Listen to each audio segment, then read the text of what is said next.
In the telescope setup menu, you can set the gear ratios for both the azimuth and altitude axes. Enter the values for each axis in their respective fields. The input range goes from 1 up to 100, and decimal values are also supported. When finished, press the Send Gear Ratios button to transfer the settings to the telescope.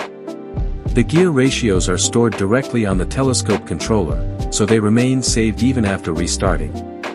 You can verify the saved values at any time by opening the Show Settings screen and pressing Get Telescope Settings.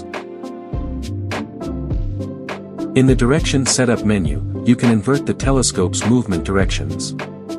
This allows you to change how the telescope responds when moving up, down, left, or right. Open the Direction Setup screen and follow the on-screen instructions. You'll be prompted to confirm whether the telescope moved upward, and then whether it moved to the right.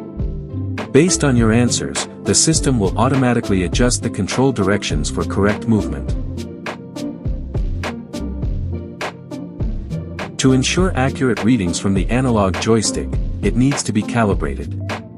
Open the joystick calibration option in the setup menu and follow the on-screen instructions.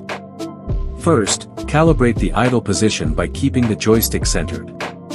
Then, move the joystick to all its maximum positions, up, down, left, and right. When finished, the telescope will store the calibration values for precise control.